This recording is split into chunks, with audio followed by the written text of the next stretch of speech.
Hey there, Scoobies. Once again, we're back with a Monster of the Week episode, and this week's monster?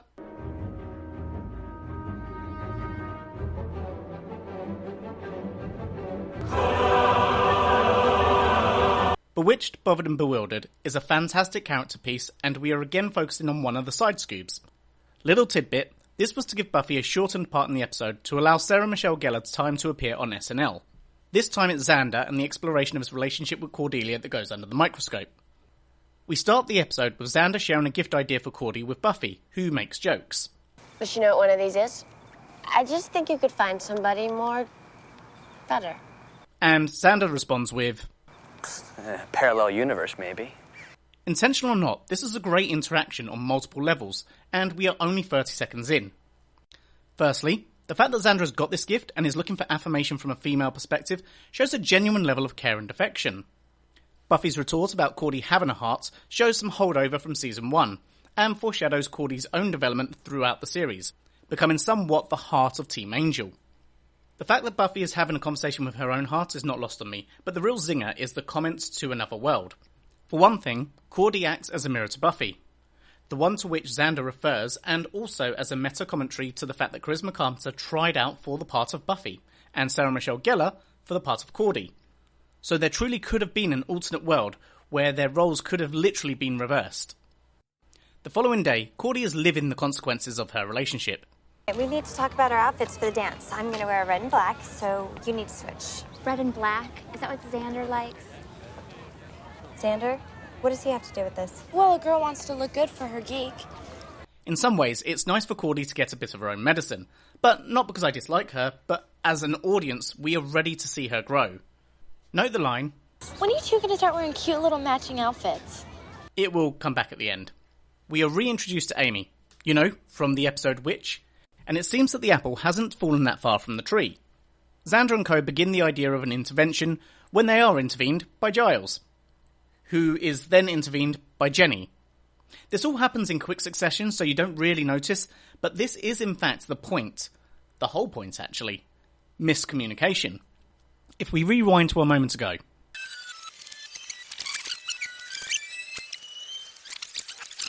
Amy's the last person that should be messing with that stuff. I see the whole interaction as Buffy's current predicament. She is out of sorts with herself due to her ex turning into a right prick after they slept together. Her mind, heart and spirit are no longer in sync. Xander, being her heart, knows what to do. Maybe I should go talk to her.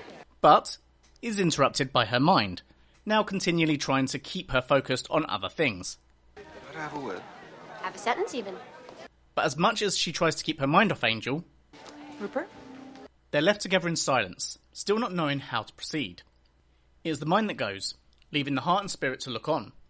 It's this fumbling of dialogue and interruption that leads to the episode's events, as the heart can be a selfish organ. Alone with her thoughts, she returns to Angel.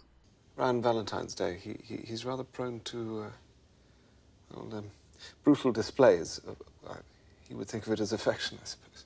Transitioning to our foes, Spike and Angel appear to be vying for Drew's attention, with Angel displaying his brutal acts of affection. Drew's line, Angel always knows what speaks to a girl's heart. is a reference to his later attempt to kill Xander, Buffy's heart, and a reference to the Scooby the episode is focused on. At the bronze, Xander is looking anxious, while Willow, I think I'm a groupie! displays why she's one of my favourite characters in these early seasons.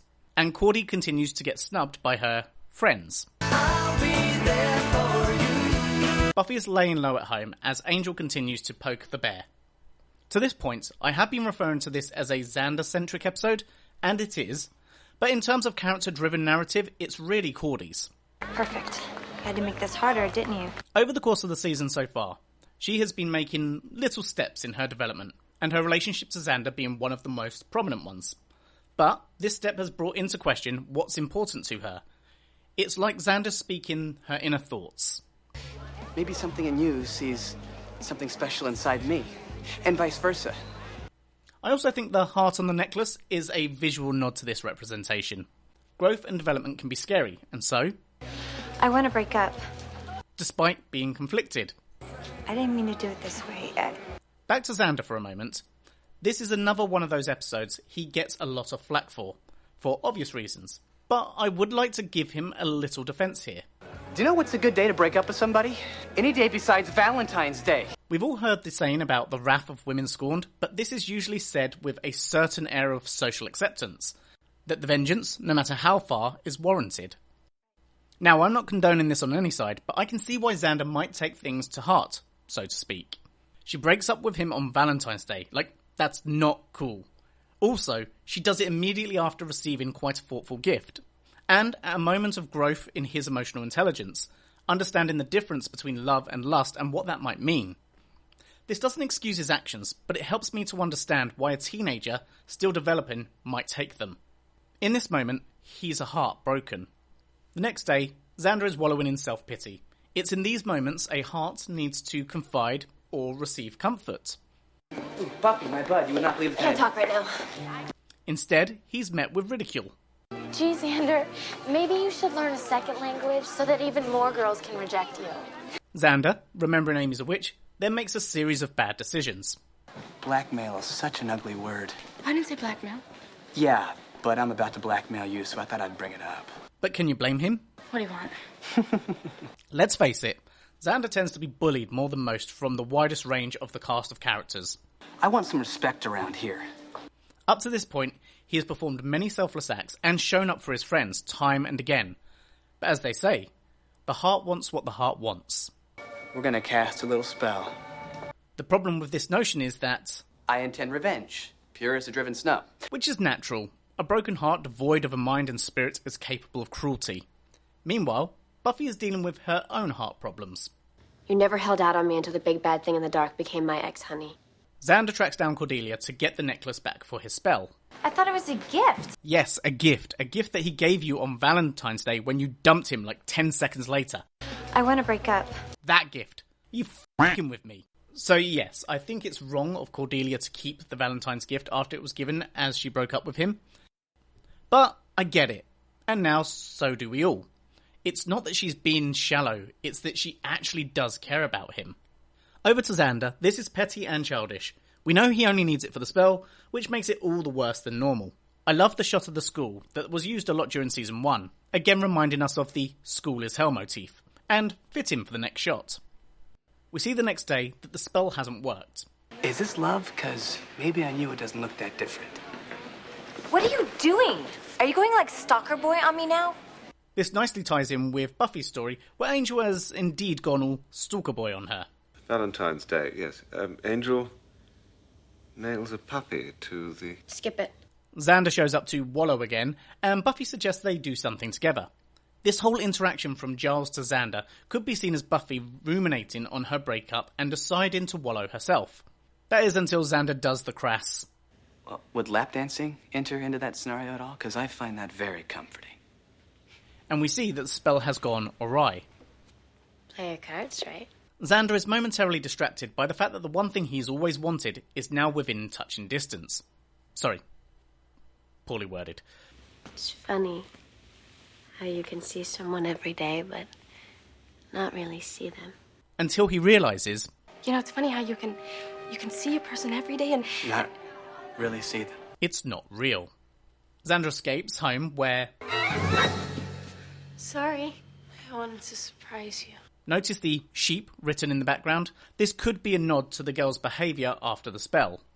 As for Willow, we are seeing a whole new side of her. I don't want to use force. Force is okay. And a foreshadowing for elements of her personality that may come out a little bit more later on. Back to the other half of the episode's duo. Cordy is finding that she just can't win. What did I do now? Wear red and purple together? It's interesting that it takes a spell to infer some sense. Only a sick pup would let Xander get away, no matter what her friends said. And it's good advice, especially with friends like those. The next scene is pure unadulterated fun, from the camera starting at the feet to the music choice. The song is Got the Love by the Average White Band, released in 1974. This uses the love spell plot to explore Xander and his relationships. The slow walk scene serves as a visual highlight and central to the theme, the consequences of Xander's actions, and the chaos that ensues.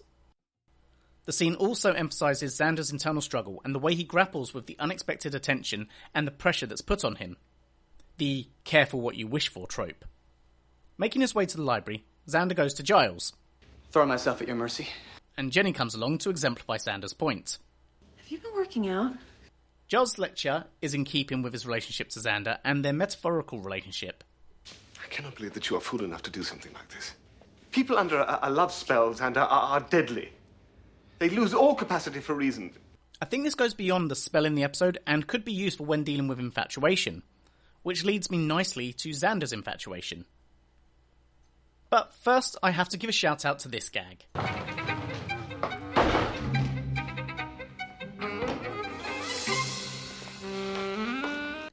It's little moments like these that keep me coming back to the series, showcasing humour outside of the usual snarky one-liners.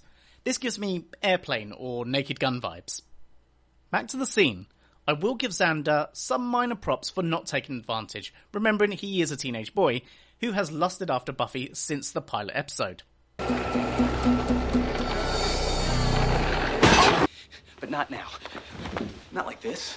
My major props come in the form of his understanding and growth here. This isn't real to you. It's the process of coming away from lewd jokes and one-sided fantasies to realisation for something to be special, to be real, it has to be felt both ways. That for a relationship to work, it has to be reciprocal. So you're saying this is all a game? Amy turns up just in time to stop Buffy turning Xander into paste, and we see exactly what Giles meant by the dangers of a love spell. You just turned Buffy into a rat. While trying to catch Buffy, it's interesting to me that people in forums and chats often talk about how Xander isn't held to account for his actions, yet he's already been scolded by Giles and now he's been hit in the face by Oz. What was that for? I was on the phone all night listening to Willow cry about you. And you can tell the mind is not happy with the heart. Let's go. Get out of my sight. On his way out, Xander saves Cordy from his new fan club. In this moment, Giles nicely sums up what makes Angelus so dangerous. I know it's not love. It's obsession. Selfish, banal obsession. Which punctuates the next person in Xander's orbit. You don't know how hard this is for me. I love you so much. Willow has been obsessed with Xander from a very young age, and what she deems to be love is the same unrequited infatuation that Xander has for Buffy. Xander and Cordy take shelter at Buffy's, and... Make me yak? Cordelia, go back upstairs. This is between us. Gross. I think not. Well, quite.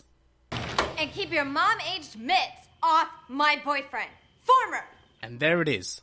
I like that Cordy's still fighting the subconscious, but it's right there. Cordy's subconscious is hinting at her conscious brain, it just hasn't caught up yet.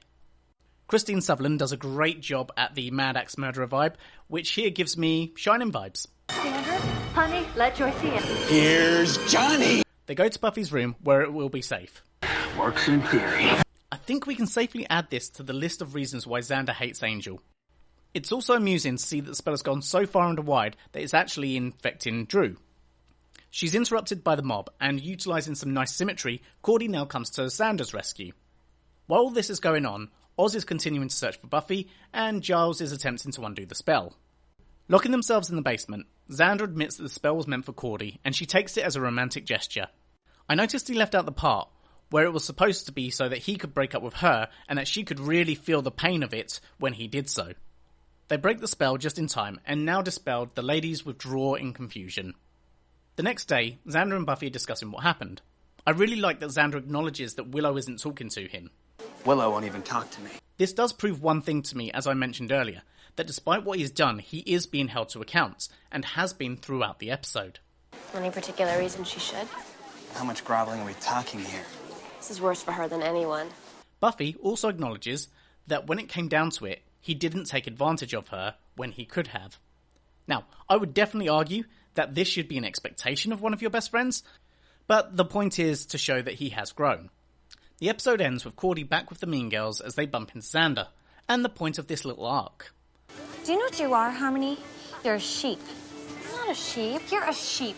This isn't about Cordy and Xander and their relationship, it's about them becoming more confident adults. Oh, and also they're more colour coordinated at the end, bringing Harmony's comments back from the start of the episode full circle. This is the best kind of one-off episode, where the narrative and stakes are completely character driven, and this episode went all in on the heart, both in theme and visual storytelling. I tend to be the sort of person that can separate the artist from the art, but in this case it's worth a quick examination. Joss Whedon has gone on record saying that Xander was his self-insert character. The meaning being that he was probably one of those awkward, nerdy kids at school, and so the character represented that part of him and others. But in the case of this episode, I think there is an element of wish fulfillment.